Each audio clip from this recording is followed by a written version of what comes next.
Hi friends, welcome to SR updates.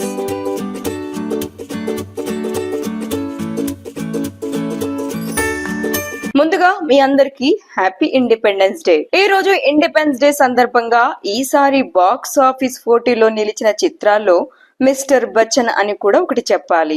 ఈ cinema release కి ముందే టీజర్ అండ్ ట్రైలర్ లో Raviteja mark mass action entertainment కనిపించడం, అలాగే పాటల్లో హీరోయిన్ భాగ్యశ్రీ అంద చందాలతో ఆకట్టుకోవడంతో ఆడియన్స్ లో ఈ మిస్టర్ బచ్చన్ సినిమాపై భారీ అంచనాలు ఏర్పడేలా చేశాయి. మరి మిస్టర్ బచ్చన్ హంగామా ఆ రేంజ్ లో తెరపై ఉందో లేదో, సినిమా ప్రేక్షకులకు ఏ మేర మెప్పించిందో తెలుసుకునే ప్రయత్నం చేద్దాం.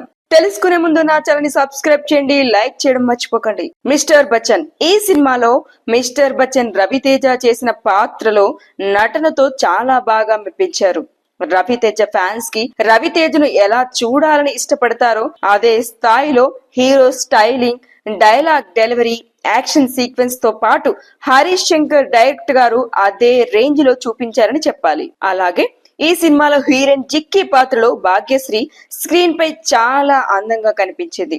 అంతేకాదు పాటలో మరింత గ్లామరస్ గా కనిపిస్తూ డాన్సుల్లో అదరగొట్టింది. తొలి పరిచయంలోనే రవితేజతో కెమిస్ట్రీ చాలా చక్కగా వర్కౌట్ అయిందని చెప్పాలి. ఇక కథలోకి వెళ్తే, దేశ చరిత్రలోనే ఆదాయ పన్ను శాఖ చేసిన అతి పెద్ద రైడ్ ను ఆధారం చేసుకుని హిందీ రైడ్ ని సినిమాగా రూపొందించిన సంగతి చాలా మందికి తెలిసిన విషయమే. ఆయన రైడ్ స్టోరీని హరిశంకర్ డైరెక్టర్ గారు మాత్రం తనదైన శైలిలో మార్పులు చేర్పులతో Ravi Teja mark mass action entertainment జోడించి సరికొత్తగా చూపించే ప్రయత్నం చేశారని చెప్పాలి. హిందీ రైడ్ సినిమాతో పోలిస్తే అక్కడ లేని లవ్ ట్రాక్ మిస్టర్ బచ్చన్ సినిమాలో జోడించడమే ఈ సినిమాకి ప్రధాన బలం అని చెప్పవచ్చు.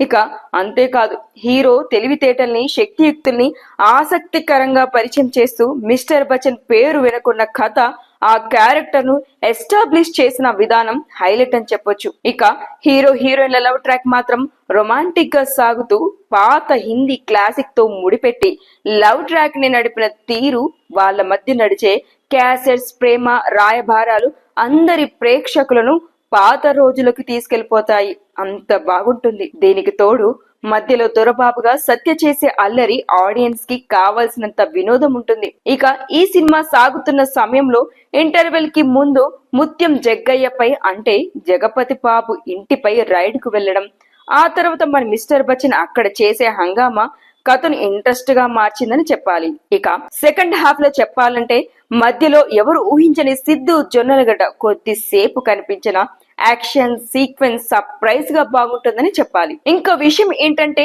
ఓ పాటలో దేవిశ్రీ ప్రసాద్ కూడా కనిపించడం చాలా బాగుంటుంది.